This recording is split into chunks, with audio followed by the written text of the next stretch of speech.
नमस्कार दोस्तों, मैं दीनदयाल कौर स्वागत करता हूं अपने यूट्यूब चैनल में। दोस्तों, आज की इस वीडियो में हम देख रहे होंगे हिंदी प्रैक्टिस सेट नंबर 7वां। इस वीडियो में देखेंगे जो कि कुल 35 प्रश्नों को कराया जाएगा। आपके 35 क्वेश्चन कितने सही हो रहे हैं, इसको भी आप कमेंट बॉक्स में जरूर बताइएगा। और वीडियो अच्छा लगे वीडियो को लाइक करके चैनल को भी सब्सक्राइब करिएगा। चलिए हम आज की वीडियो को शुरू कर लेते हैं। तो आज का पहला क्वेश्चन दिया गया है, भारत में सर्वाधिक बोले जाने वाली भाषा कौन सी है। आपको ये पता होगा, हमारे पूरे भारत में जो भी जितने भी राज्य और केंद्र शासित प्रदेश हैं, उनमें सबसे अधिक जो बोली जाने वाली भाषा है हिंदी है। ये ऑप्शन बिल्कुल सही आंसर हो जाएगा दोस्तों, पहले का ये ऑप्शन से हो जाएगा। दूसरा क्वेश्चन देखेंगे। दूसरा क्वेश्चन दिया, निम्न में से अल्प प्राण वर्ण कौन से हैं। बताना आपको अल्प प्राणों की संख्या कौन कौन सी होती है, कौन कौन से अल्प प्राण होते हैं। आप वर्णमाला में जब पढ़ेंगे, वर्णमाला में तो अल्प प्राण और महाप्राण के बारे में बताया जाता है। देखेंगे दूसरे का यहाँ पे सही जवाब बी होगा दोस्तों। क और ग जो होते हैं वो क्या होते हैं, अल्प प्राण होते हैं। ठीक है, यहाँ पर दूसरे का बी ऑप्शन सही जवाब हो जाएगा। ठीक है, चलिए अगला देखेंगे। तीसरा प्रश्न दिया है, निम्न में से बताइए कि किस शब्द में द्वित्व व्यंजन है। द्वित्व व्यंजन आपको बताना है, इनमें से किस शब्द में दिया गया है। सही जवाब सी हो जाएगा। दिल्ली में द्वित्व व्यंजन यहाँ पर मौजूद है, तो तीसरे का सही जवाब सी हो जाएगा दोस्तों। आगे देखेंगे। चौथा प्रश्न दिया है, मंदाकिनी की जलधारा अजस्र रूप से प्रवाहित हो रही थी। रेखांकित शब्द की शुद्ध वर्तनी बताना आपको। यहाँ पर जो अजस्र यहाँ पर लिखा हुआ है, इसका आपको क्या बताना है, सही रूप बताना है। यानी कि वर्तनी से क्वेश्चन पूछा गया है, आपको वर्त जो भी शब्द दिया जाता है उसको शुद्ध करना है। इसको देखेंगे, यहाँ पे 4 का सही आंसर बी हो जाएगा, अजस्र हो जाएगा। इस तरह से लिखा जाएगा, आपको इन शब्दों को भी ध्यान से देखना है। बी ऑप्शन बिल्कुल सही जवाब हो जाएगा। आगे बढ़ेंगे। पांचवा प्रश्न दिया है, दिए गए शब्दों में से अशुद्ध वर्तनी वाला शब्द पूछना है। यहाँ पर पूछ रहा है कि अशुद्ध वर्तनी कौन सा दिया गया है यहाँ पर, जो कि अशुद्ध रूप से लिखा हुआ है। क्वेश्चन 6 दिया है, अन्वय का सही संधि विच्छेद आपको बताना है। अन्वय का सही संधि विच्छेद क्या हो जाएगा, तो इसका ए जवाब सही हो जाएगा। अनु प्लस आय से मिलकर क्या बनेगा, अन्वय बन जाएगा। ए ऑप्शन बिल्कुल सही आंसर हो जाएगा। आगे देखेंगे। द्विगंचल का सही संधि विच्छेद बताना है आपको। द्विगंचल का सही संधि विच्छेद क्या हो जाएगा, सही जवाब देखेंगे 7 का सी हो जाएगा। दृक प्लस अंचल हो जाएगा, तो इससे क्या बन जाएगा, द्विगंचल बन जाएगा। क का ग में बदल जाता है। ठीक है, आप इसको पढ़े होंगे, यह इस तरह से बन जाएगा। ठीक है, क का किस में बदल जा रहा है, ग में बदल जा रहा है। ठीक है, तो आपको सी ऑप्शन को टिक करना है। आगे देखेंगे। कनिष्ठ शब्द में प्रयुक्त प्रत्यय बताना आपको। इसमें प्रत्यय जो होते हैं बाद में लगते हैं, यानी कि आप बोल सकते हैं पीछे लगते हैं। ठीक है, और आपको पता होगा उपसर्ग पहले लगता है, तो प्रत्यय पूछा गया है कनिष्ठ में क्या लगा हुआ है। ईट का सही जवाब ए हो जाएगा, इष्ट लगा हुआ है। इष्ट हो जाएगा यहाँ पर प्रत्यय के रूप में। ठीक है, ये ऑप्शन सही हो जाएगा। आगे देखेंगे। निम्नलिखित में से कम धारा समास किसमें है बताना आपको। इसमें से किसमें कम धारा समास मौजूद है, तो कम धारा जो समास होता है दोस्तों, यहाँ पर देखेंगे तो है जो के समान आता है, जो के समान आता है जहाँ पर। ठीक है, वहाँ पर कम धारा समास होता है, तो 9 का सही जवाब सी हो जाएगा। नीलोत्पलम हो जाएगा यहाँ पर कम धारा समास के रूप में। सी ऑप्शन सही जवाब हो जाएगा। ठीक है, आसान क्वेश्चन नहीं देता है, लेकिन आपको अच्छे से इसको पहले पढ़ लेना है, उसके हिसाब से ही आपको इसका आंसर देना है। ठीक है, सही जवाब सी होगा। आगे देखेंगे। अनायास दिया गया, अनायास में कौन सा समास है। बहुत ही अच्छा प्रश्न है, बहुत ही इंपॉर्टेंट क्वेश्चन है, इसको इंपॉर्टेंट भी कर लीजिएगा। अनायास में जो आपका समास हो जाएगा, ए ऑप्शन बिल्कुल सही जवाब हो जाएगा, न हो जाएगा। ठीक है, ये एक प्रकार का समास है, तो ए ऑप्शन बिल्कुल सही जवाब हो जाएगा। ठीक है, आगे देखेंगे। चाय किस भाषा का शब्द है। चाय को आपको पूछा जा रहा है, भाषा का शब्द है, तो देखेंगे 11 का सही आंसर ए हो जाएगा। चीनी भाषा का शब्द चाय होता है, ए ऑप्शन सही हो जाएगा। आगे देखेंगे। 12 नंबर दिया है, रेलगाड़ी शब्द है बताना आपको। रेलगाड़ी किस प्रकार का शब्द है। तत्सम देशज विदेशज संकर किस प्रकार का शब्द है, तो रेलगाड़ी जो बना है 2 शब्दों से मिल करके बना है, रेल प्लस गाड़ी से मिल करके बना हुआ है, तो आप इसको आसानी से बता सकते हैं। 12 नंबर का सही जवाब डी हो जाएगा। संकर शब्द जो होते हैं 2 शब्दों से मिल करके बनते हैं, तो यहाँ पर डी सही जवाब हो जाएगा। आगे देखेंगे। भारतीय शब्द का बहुवचन बताना आपको, तो बहुवचन से भी क्वेश्चन पूछे जाते हैं, एक वचन और बहुवचन से, तो भारतीय का क्या हो जाएगा, तो ए ऑप्शन इसका सही जवाब हो जाएगा, भारतीयों हो जाएगा। ठीक है, ए ऑप्शन बिल्कुल सही आंसर हो जाएगा, जिसका बहुवचन हो जाएगा। आगे देखेंगे। निम्नलिखित शब्दों में से स्त्रीलिंग शब्द का चयन करना आपको यहाँ पे बताना है। इन ऑप्शन में से कौन सा शब्द स्त्रीलिंग के रूप में जाना जाता है। अपराध दिया है, अध्याय, स्वदेश, स्थापना।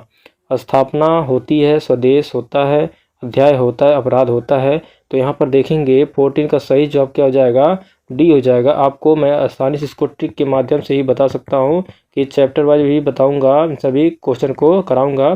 तो देखिए यहाँ से होता है होता या होती से, ठीक है, आप पता कर सकते हैं। जैसे अपराध होता है, अध्याय होता है, स्वदेश होता है, लेकिन स्थापना होती है। इस तरह से आप इसको पहचान सकते हैं। डी ऑप्शन सही हो जाएगा। ये ट्रिक के माध्यम से मैं बताऊंगा। अलग अलग वीडियो से भी मैं क्वेश्चन कराऊंगा हिंदी का, उसको भी आप जरूर देखिएगा। मैं इसको जल्द ही चालू करने वाला हूँ, ठीक है। चलिए आगे देखेंगे।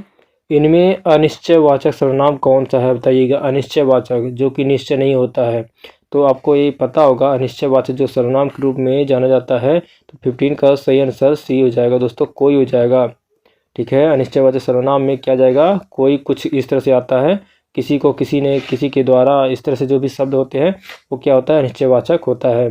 कौन आ जाएगा आपको, तो आप प्रश्नवाचक में डाल सकते हैं इसको। जो, सो, ये संबंधवाचक आ जाएगा।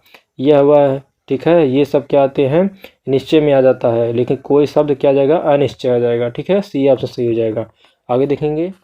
16 नंबर दिया है, किस वाक्य में अच्छा शब्द का प्रयोग विशेषण के रूप में हुआ है। बताना आपको। जो अच्छा शब्द लिखा हुआ है उसका किस में प्रयोग किया गया है, विशेषण। विशेषण जो होता है संज्ञा की जो विशेषता, संज्ञा सर्वनाम की विशेषता बताता है, उसी को विशेषण बोलते हैं। तो देखा जाए यहाँ पर कहाँ पर इसका उपयोग जो हुआ है, विशेषण में हुआ है, जो क्या करेगा, संज्ञा सर्वनाम की विशेषता बताएगा। तो 16 का सही जवाब देखेंगे तो बी हो जाएगा। यह स्थान बहुत अच्छा है। देखिएगा, अच्छा लिखा है, उसके पहले क्या लगा है, बहुत। इसके पहले जो बहुत लगा है ये प्रविशेषण हो जाता है, ठीक है। क्योंकि अच्छा की भी यानी विशेषण की जो विशेषता बताता है वो क्या होता है, प्रविशेषण होता है। लेकिन जो अच्छा यहाँ पे बता रहा है, किस चीज़ के बारे में बता रहा है, अच्छा है, स्थान के बारे में। यह स्थान पूरा यहाँ पे शब्द हो जाएगा। यह स्थान जो क्या है, बहुत अच्छा है। तो स्थान के बारे में बता रहा है, तो यही हो जाएगा विशेषण, ठीक है। तो बी ऑप्शन सही जवाब हो जाएगा। आगे देखेंगे।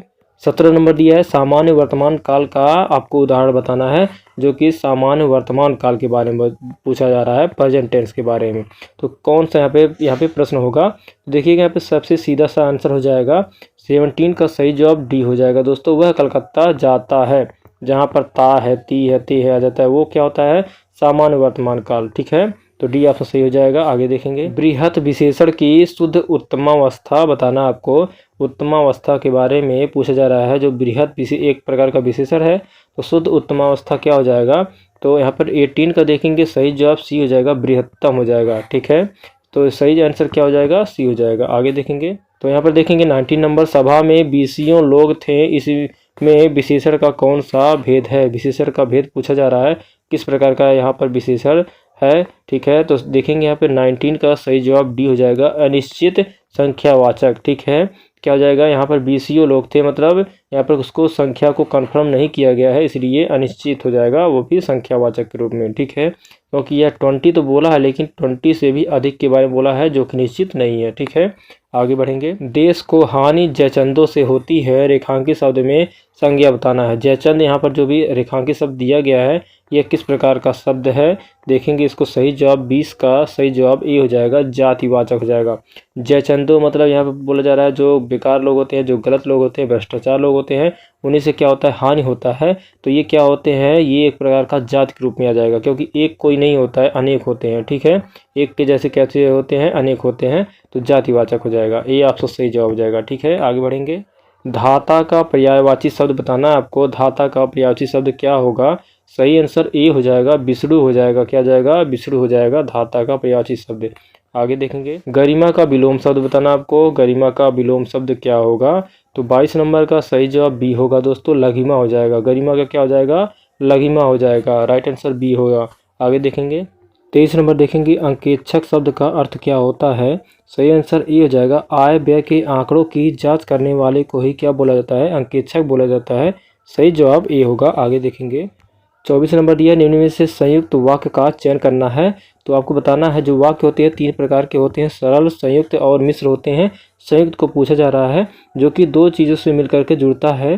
देखेंगे 24 नंबर का सही जवाब बी हो जाएगा, मैं पढ़ता हूँ और वह गाता है, और शब्द से यह क्या हुआ है, संयुक्त हुआ, यानी कि जुड़ा हुआ है। बी ऑप्शन बिल्कुल सही आंसर हो जाएगा। आगे देखेंगे। 25 नंबर दिया, निम्नलिखित में से वाक्य के शुद्ध रूप का चयन कीजिए। यहाँ पे पूछा जा रहा है पे जो कि यहाँ पे जो भी वाक्य दिया गया है उसमें आपको कुछ ना कुछ गलतियाँ दिखेंगी, उसको सही करना है। तो 25 नंबर का सही आंसर देखेंगे, डी ऑप्शन बिल्कुल सही जवाब हो जाएगा।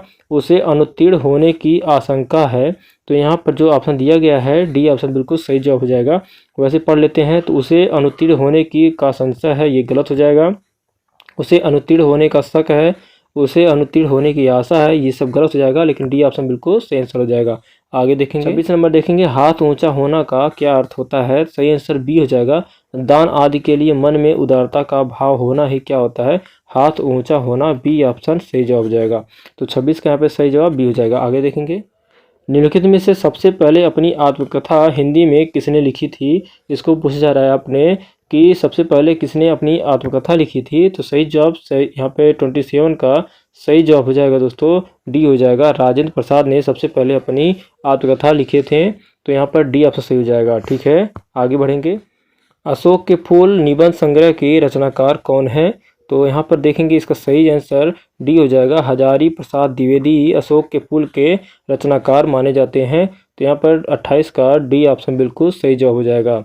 आगे देखेंगे, झरना काव्य संग्रह के रचयिता यहाँ पे पूछा जा रहा है, जो झरना है उसके कौन रचयिता हैं। तो यहाँ पर सही जवाब सी हो जाएगा, जयशंकर प्रसाद हो जाएंगे। झरना हो जाएगा, कंकाल, तितली और कंकाल हो जाता है। ठीक है, ये सभी इनके क्या है, रचनाकार हैं। ठीक है, तो सी ऑप्शन सही हो जाएगा। आगे देखेंगे, तोड़ती पत्थर यहाँ पर लिखा हुआ है, तोड़ती पत्थर कविता के कवि हैं। तोड़ती पत्थर किस कवि के लेखक हैं। तो देखेंगे यहाँ पे 30 का यहाँ पे सही जवाब सी हो जाएगा, सूर्यकांत त्रिपाठी निराला, सी ऑप्शन बिल्कुल सही जवाब हो जाएगा। ठीक है, यहाँ पर क्या हो जाएगा, सी ऑप्शन बिल्कुल सही जवाब हो जाएगा। ठीक है, आगे बढ़ेंगे। हिंदी पत्रिका कादम्बिनी के संस्थापक कौन है। इसको पूछा जा रहा है, कादम्बिनी के संस्थापक कौन माने जाते हैं। तो सही जवाब ए हो जाएगा, राजेंद्र अवस्थी को माना जाता है कादम्बिनी के संस्थापक, ए ऑप्शन सही हो जाएगा। आगे देखेंगे, भारतीय संविधान की 8वीं अनुसूची में शामिल भाषाओं की संख्या कितनी है, ये भी पूछा जाता है। आपको पॉलिटी से भी क्वेश्चन होता है, जो कि हिंदी भाषा से संबंधित क्वेश्चन होता है, तो बहुत ये बार पूछा जा चुका प्रश्न है। देखेंगे जो यहाँ पर दिया गया है, इसका सही आंसर डी हो जाएगा दोस्तों। कुल 22 भाषाओं को सम्मिलित किया गया है हमारे 8वीं अनुसूची में। ठीक है, ये भी आपको ध्यान रखना है, तो सही आंसर डी होगा। आगे देखेंगे, इनमें से किस उपन्यास की पृष्ठभूमि में भारत विभाजन की त्रासदी है। बताना आपको किस उपन्यास में बताया गया है कि भारत के विभाजन की त्रासदी के बारे में।